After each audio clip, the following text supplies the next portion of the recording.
लद्दाख देख रहे हैं आप। मैं हूं आपके साथ सतफ सैफी। बुलेटिन की शुरुआत करेंगे बड़ी खबर के साथ। वांगचुक की गिरफ्तारी का मामला सुप्रीम कोर्ट पहुंच चुका है।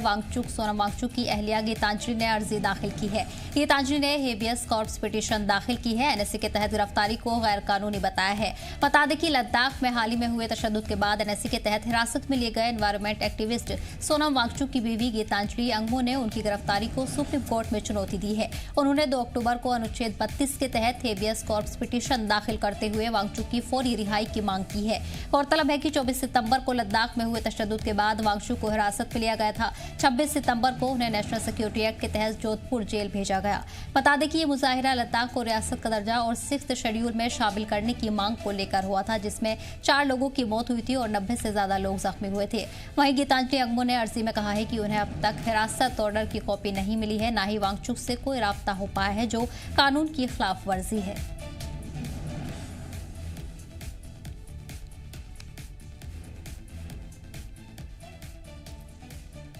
इस बीच आपको बड़ी खबर बता रहे हैं, जहां सोनम वांगचुक की गिरफ्तारी का मामला अब सुप्रीम कोर्ट तक पहुंच चुका है। उनकी अहलिया की तरफ से अर्जी दाखिल की गई है। गीतांजलि ने हेबियस कॉर्पस पिटीशन दाखिल की है। एनएससी के तहत गिरफ्तारी को गैर कानूनी बताया है। लद्दाख में तशद्दुद के बाद सोनम वांगचुक को हिरासत में लिया गया था, जिसके बाद से ही तनाजा खड़ा हो गया है। आपको बता दें कि इस मामले पर तमाम सियासी लीडरान के भी रद्द-ए-अमल सामने आ रहे हैं। वहीं उनकी अहलिया की तरफ से अब सुप्रीम कोर्ट में अर्जी दाखिल की गई है, जहां उन्होंने गिरफ्तारी को भी गैर कानूनी बताया है और मरकजी सरकार पर तमाम इल्जामात भी लगाए गए हैं। आपको बता दें कि 24 सितंबर को लद्दाख में हुए तशद्दुद के बाद वांगचुक को हिरासत में लिया गया था। 26 सितंबर को उन्हें नेशनल सिक्योरिटी एक्ट के तहत जोधपुर जेल भेजा गया था।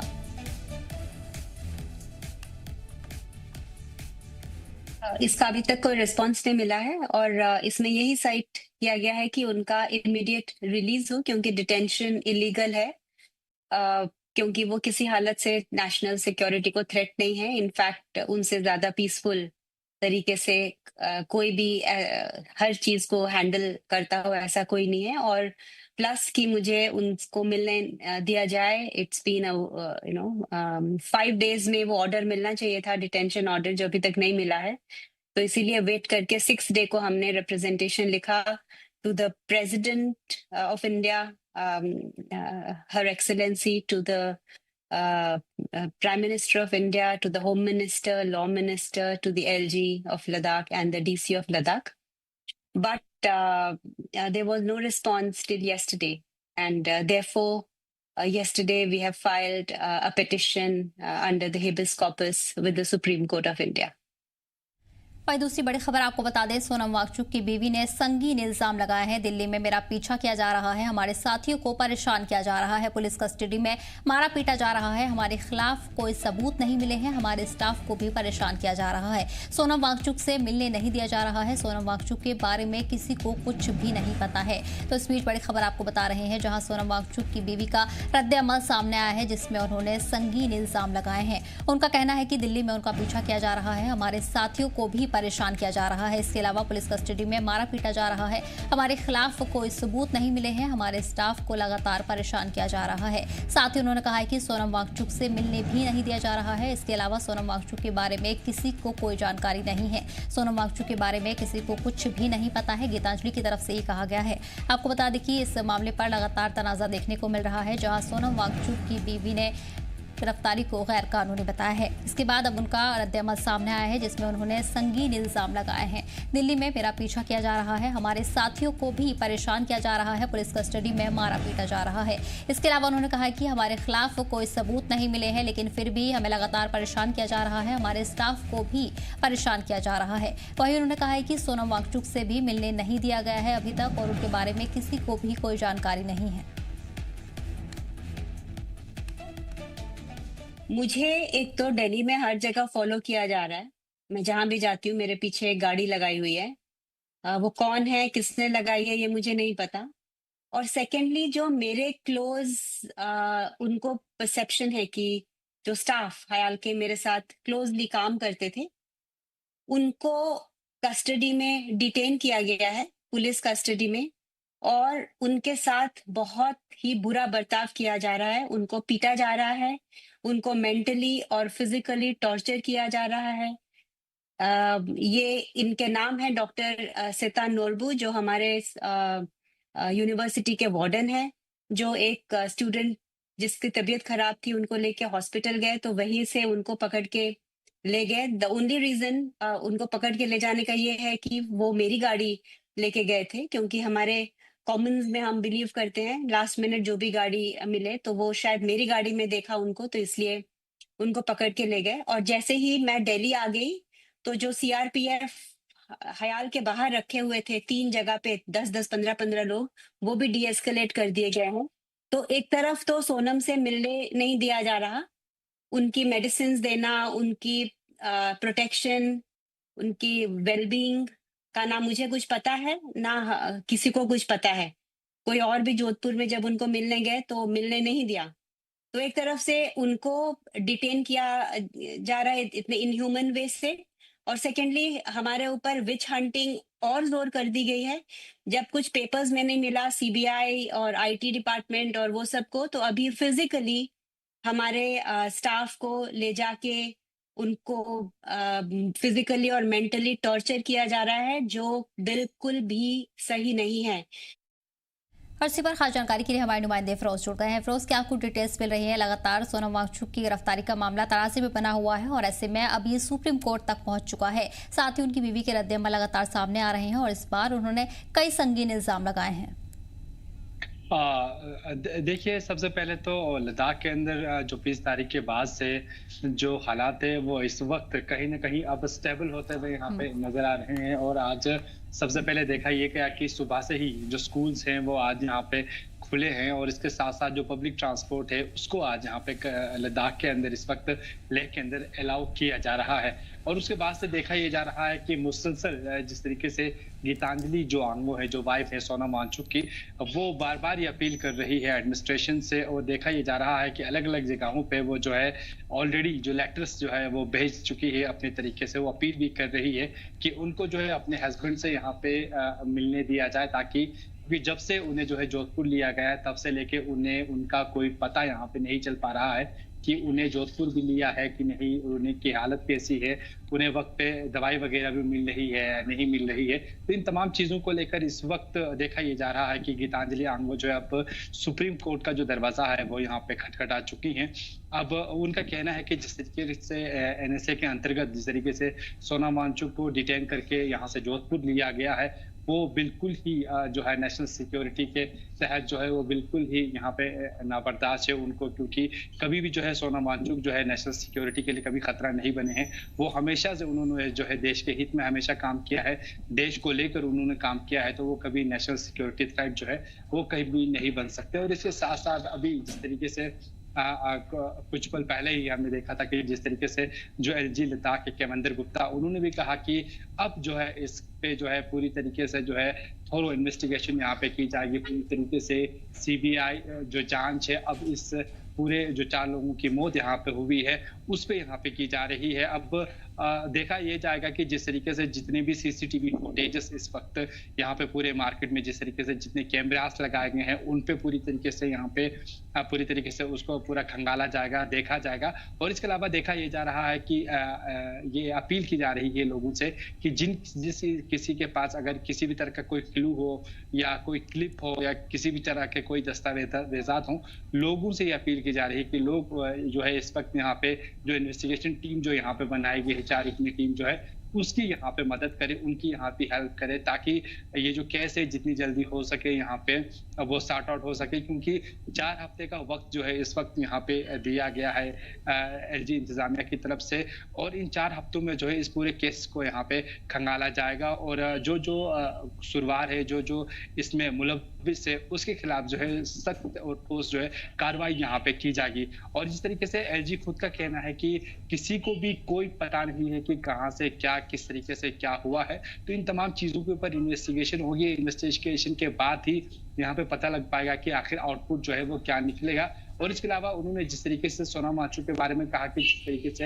एनएसए के तहत उनको अरेस्ट किया गया है, पूरे इन्वेस्टिगेशन हुई है, उसके बाद ही जो है सोनम वांगचुक को अरेस्ट करके जो है वो जोधपुर यहाँ पे भेजा गया है, ये एलजी लद्दाख का कहना है। और इसके अलावा भी देखा ये जा रहा कि जितने लोगों को यहाँ पे अरेस्ट किया गया था 24 तारीख को, उन लोगों को जो है अब जो है आहिस्ता आहिस्ता यहाँ पे छोड़ने की जो है वो काम यहाँ पे चल रहा है। ऐसा-ऐसा उनको जो है अपने फैमिलीज़ के पास यहाँ पे भेजा जा रहा है। यानी कि कहीं न कहीं हम ये कह सकते हैं कि अब जो है लेह लद्दाख के अंदर आहिस्ता-आहिस्ता जो मामूल की जो ज़िंदगी है उसे ट्रैक पे लाने की यहाँ पे कोशिश की जा रही है। लेकिन वहीं अब ये दूसरा सवाल, बहुत बड़ा सवाल ये पैदा होता है कि आखिर सोनम वांगचुक कहाँ पे हैं इस वक़्त और उनकी तबीयत कैसी है? ये उनकी पत्नी का ये कहना है कि उनको अभी तक जो है किसी भी तरह का कोई अपडेट वहाँ से नहीं मिल पा रहा है, क्योंकि जब उन्हें यहाँ से लिया गया था तो एसएचओ ने कहा था कि जैसे वो वहाँ पे पहुँचेंगे तो उनकी बात जो है सोनम वांगचुक के साथ वहाँ पे कराई जाएगी।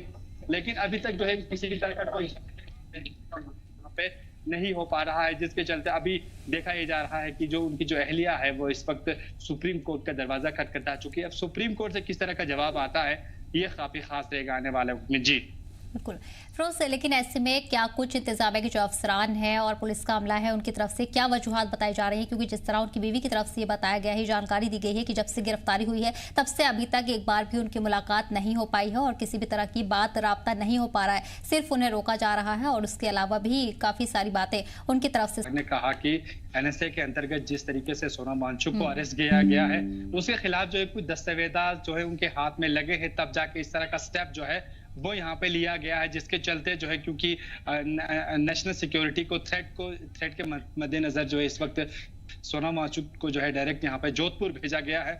तो कहीं ना कहीं आप देखना ये काफी खास रहेगा कि आने वाले दिनों में जिस तरीके से अब जिस चीज को लेकर कहीं ना कहीं काफी वक्त से, चाहे हम लद्दाख एपेक्स की बात करें या केडीए की बात करें, ये दोनों यहाँ पे मांग कर रहे थे कि इस पे जो है पूरा थोरो इन्वेस्टिगेशन हो। तो अब जो है इन्वेस्टिगेशन का काम जो है वो 4 हफ्तों में यहाँ पे पूरी जो रिपोर्ट बना के यहाँ पे सौंपी जाएगी सामने, उसके बाद ही सामने आ पाएगा कि आखिर क्या वजह रही, किस तरीके से जो है ये तमाम चीजें जो है यहाँ पे स्टेप लिया गया था। और जिस तरीके से 24 तारीख को जो 4 निहत्थे लोगों की जो यहाँ पे मौत हुई है उसके ऊपर भी पूरी तरीके से यहाँ पे इन्वेस्टिगेशन होगा, तो उसके बाद ही यहाँ पे कुछ बता पाएंगे कि आखिर जिला प्रशासन की तरफ से किस तरीके का स्टेप या किस तरीके की जो चीजें हैं या कार्रवाई जो है वो यहाँ पे देखी जाएगी। और उसके बाद से ही जिस तरीके से अभी तक की अगर हम बात करें, अभी भी जो है इंटरनेट सर्विस जो है लेह लद्दाख के अंदर पूरी तरीके से बंद है। कहीं ना कहीं इस चीज के मद्देनजर भी लोगों को कहीं ना कहीं मुश्किलातों से दो चार होना पड़ रहा है और बार बार लोग भी अपील कर रहे हैं कि अब जो है तमाम चीजें जो है रिकवर करने की जरूरत है और इसके ऊपर थोरो इन्वेस्टिगेशन होने के बाद ही पता लग पाएगा कि आखिर लद्दाख में अंदर ये जो वारदात हुई थी 24 तारीख को, इसके पीछे किसका हाथ है और कहां से ये साजिशें जो है रची गई थी। उसके बाद जो है ये जो तमाम चीजें जो है सामने आई थी लेह लद्दाख के अंदर। जी सर। तो फिलहाल आपको बता दें कि ये मामला अब सुप्रीम कोर्ट तक पहुंच गया है। उनकी बीवी की तरफ से सुप्रीम कोर्ट में अर्जी दाखिल की गई है, वहीं नाराजगी भी उन्होंने जाहिर की है। रोज और जानकारी के लिए बहुत बहुत शुक्रिया, बढ़ेंगे आगे। वहीं डोडा में एक दर्दनाक सड़क हादसा उस वक्त पेश आया जब बटोट से आ रही एक मेटाडोर बग्गड़ के पास नेशनल हाईवे 244 पर हादसे का शिकार हो गई। इस हादसे में 17 लोग जख्मी हुए हैं। सभी जख्मियों को पहले बटोट अस्पताल में भर्ती करवाया गया, जिनमें से 8 शदीद तौर पर जख्मी लोगों को जीएमसी जम्मू और उधमपुर अस्पताल रेफर किया गया है। फिलहाल पुलिस ने मामला दर्ज कर लिया है और हादसे की जांच शुरू कर दी है।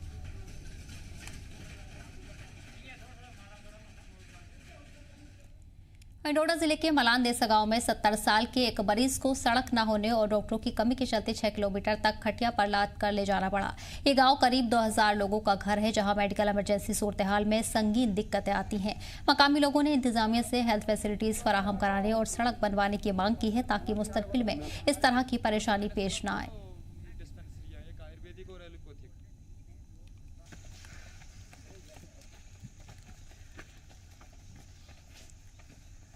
वहीं आपको बता दें कि ये मलान देसा गांव की बदहाली की तस्वीर सामने आई है, जहां घाट पर अस्पताल मरीज को पहुंचाया जा रहा है। सड़क और डॉक्टरों की कमी की वजह से लोगों को खासा परेशानी है। गांव में लगभग 200 लोगों की आबादी है।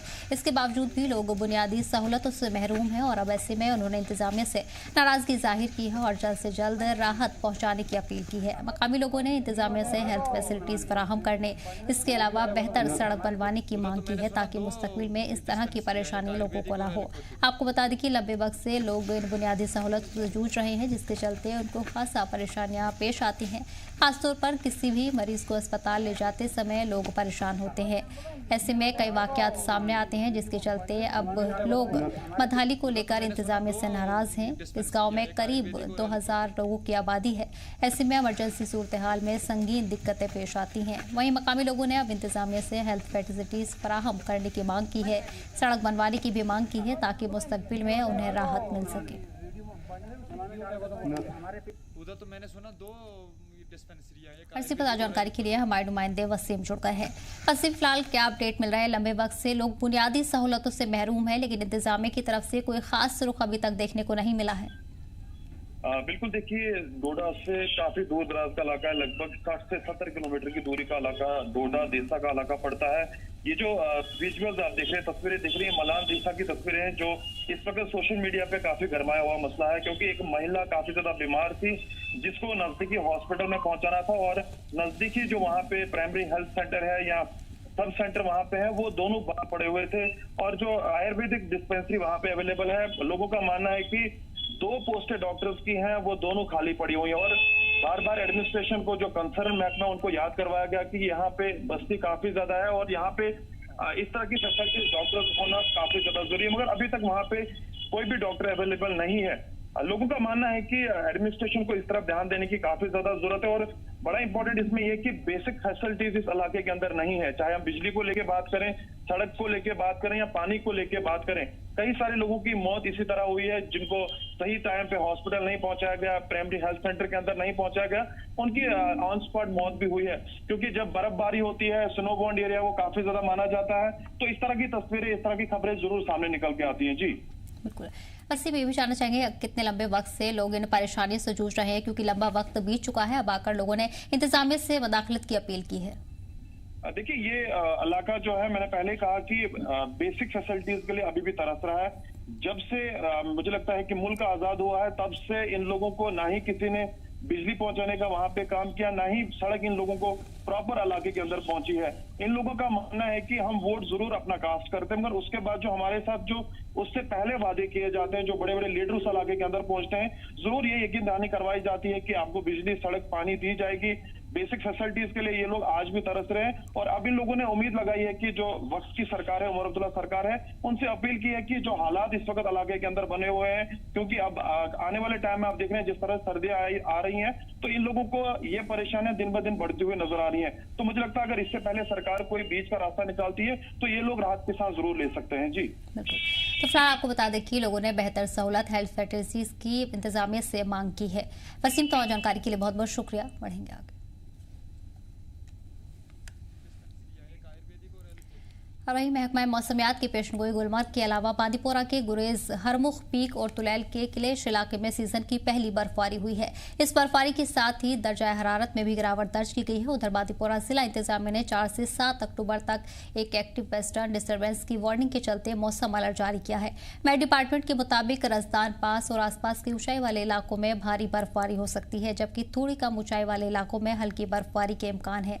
वहीं मैदानी इलाकों में बारिश के साथ साथ आंधी, बिजली, ओले पड़ने और तेज हवाएं चलने का भी इम्कान है, जिसकी रफ्तार 40 से 70 किलोमीटर प्रति घंटा हो सकती है। इंतजामिया ने बांदीपोरा, राजदान पास, गुरेज रोड पर ट्रैफिक मुतासिर होने की भी वार्निंग दी है। साथ ही लैंडस्लाइड, मलबा गिरने और नदियों में आबी सतह में इजाफा होने की उम्मीद जाहिर की गई है।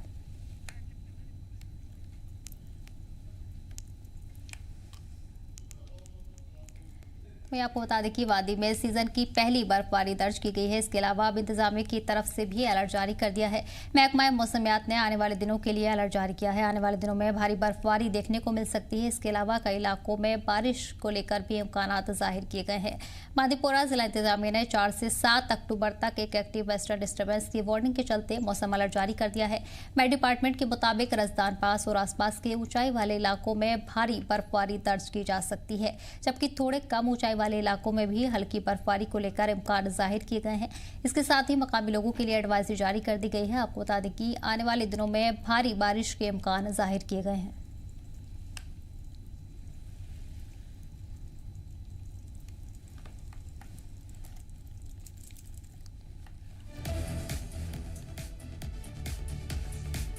इसके साथ ही कई इलाकों में लैंडस्लाइड, मलबा गिरने और नदियों में आबी सतह में इजाफा होने का भी इम्कान जाहिर किया गया है।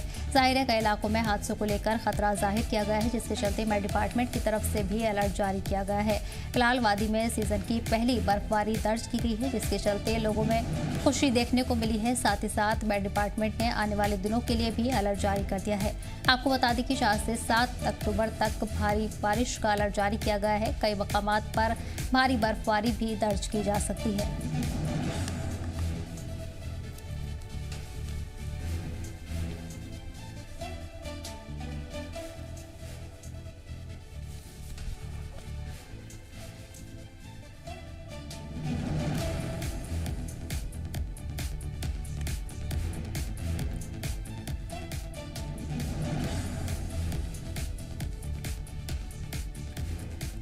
तो फिलहाल मेट डिपार्टमेंट के मुताबिक राजस्थान पास और आसपास के ऊंचाई वाले इलाकों में भारी बर्फबारी हो सकती है, जबकि थोड़ी कम ऊंचाई वाले इलाकों में हल्की बर्फबारी को लेकर इम्कान जाहिर किए गए हैं।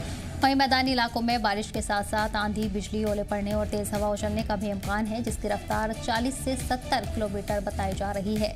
वहीं इंतजामिया ने बादीपोरा राजस्थान पास गुरेज रोड पर भी ट्रैफिक मुतासिर होने के इम्कान जताए हैं। साथ ही लैंडस्लाइड, मलबा गिरने और नदियों में आबी सतह बढ़ने का भी इम्कान है। इसी पर खास जानकारी के लिए हमारे नुमाइंदे वाहिद जुड़ गए हैं। वाहिद, सीजन की पहली बर्फबारी दर्ज की जा चुकी है, लेकिन इसके साथ ही मेट डिपार्टमेंट ने आने वाले दिनों के लिए भी अलर्ट जारी कर दिया है। किन किन इलाकों में खतरा जाहिर किया गया है और किस तरह से आगे बर्फबारी दर्ज की जा सकती है? देखिए, जिस तरह से आज हमने देखा कि आज सुबह से ही मौसम जो है अब आलूद रहा और मुख्तलिफ मकाम पर जो बारिशें हुई, और साथ साथ हमने देखा जितने भी पहाड़ी वाले इलाके हैं और वहाँ पे जो हल्की बर्फबारी है वो रिकॉर्ड की गई है। हालांकि ये कहा जा रहा है कि मौसम के रवा मौसम की पहली बर्फबारी है और साथ ही साथ तकरीबन जो ठंड है वो ज्यादा महसूस की जाती है, क्योंकि जब भी अक्सर पहाड़ों पे बर्फबारी होती है तो यकीनी तौर पर जो ठंड है उसमें इजाफा देखने को मिल रहा है। फिलहाल हमने देखा कि आज सुबह से ही लोग जो है गर्म मलबों साथ जो है लगाए हुए नजर आ रहे थे, और साथ ही साथ जो इस वक्त की बारिशों की अगर हम बात करें तो इस वक्त भी थोड़ी सी हल्की बारिशें इस वक्त लगातार जारी है। इस बीच जो प्रशासन है या जो मेट डिपार्टमेंट होता है तो उन्होंने भी अलर्ट जारी किया है। जितने भी पहाड़ी इलाके होते हैं जहाँ पे वनरेबल एरियाज होते हैं, जहाँ पे ज्यादा बर्फबारी हो सकती है और साथ ही साथ वहाँ पे जो रास्ते हैं वो बंद हो सकते हैं, क्योंकि जब भी पहाड़ी इलाकों में बर्फबारी होती है उस बीच वहाँ पे जो है फिसलन वो पैदा होती है, और जिसकी वजह से फिर लोगों को यहाँ पे या जो मुसाफिर होते हैं, उसके अलावा जो टूरिस्ट वहाँ पे होते हैं तो उनको काफी मुश्किलात का सामना करना पड़ रहा है। इस बीच पहले ही प्रशासन जो जिला इंतजामिया होती है तो उन्होंने लोगों से निवेदन की है, गुजारिश की है कि जब भी वो इस तरह के दूर दराज इलाकों में जो सफर करें तो सफर करने से पहले वो जिले में जो इस तरह से कंट्रोल रूम्स कायम किए गए हैं उन पर रब्ता कायम करें और साथ ही साथ उनसे पहले जानकारी हासिल करें, उसके बाद ही अपना जो सफर है वो स्टार्ट करें। फिलहाल हमने देखा कि आज मुख्तलिफ मुकामात पर जो है हल्की बर्फबारी है, रवा मौसम की वो रिकॉर्ड की गई है, और जिसके चलते ठंड में काफी इजाफा देखने को मिल रहा है। लगातार हमने देखा कि जो जिला इंतजामिया है तो किस तरह से लगातार हालात पे जो है निगाह वो बनाए रखे हुए है। तो उन्होंने कहा कि इस बीच जो आने वाले दिन है तो इसमें भी लगातार बारिशें हो सकती हैं, बर्फबारी हो सकती है, जिसके ज्यादा चांसेस जो हाई रिस्क हैं, हम अगर राजस्थान टॉप की बात करें और साथ ही साथ गुलमर्ग के ऊपर वाले इलाके हैं वहाँ पे हो सकती है। तो उन्होंने कहा है कि जो लोग हैं वो वहाँ पे रह रहे हैं या सफर कर रहे हैं उनको चाहिए कि वो फिलहाल सफर ना करें, क्योंकि जब भी इन पहाड़ी इलाकों में बर्फबारी ज्यादा होती है और इसके अलावा जो बारिशें होती है तो वहाँ पे मड स्लाइड, शूटिंग जो स्टोन्स होते हैं उनके ज्यादा चांसेस रहते हैं, और साथ ही साथ जो तेज तर हवाएं हैं वो यहाँ जो आंधी है उनके भी जो या बिजली चमक गिरने का जो खतरा है वो लायक बताया है, और लोगों से कहा गया है कि एहतियात से काम लें और साथ ही साथ इन जगहों पे फिलहाल गुरेज करें, वहाँ पे ना जाएं, क्योंकि कभी भी आसमानी बिजली गिर सकती है, और साथ ही साथ तेज तर हवाएं या बिजली जो जिस तरह से शूटिंग स्टूल्स है वो उनका ज्यादा खतरा लायक रहता है। तो लोगों की सेफ्टी के लिए इस तरह के जो इकदाम है वो पहले ही यहाँ पे किए गए हैं, और साथ ही साथ लगातार जो मेट्रोलॉजिकल डिपार्टमेंट है उनकी तरफ से एडवाइजरीज वक्तन फक्तन जारी की जाती हैं, और साथ ही साथ अब जिला इंतजामिया ने भी इस तरह की जो एडवाइजरीज है वो लगातार यहाँ पे जारी की।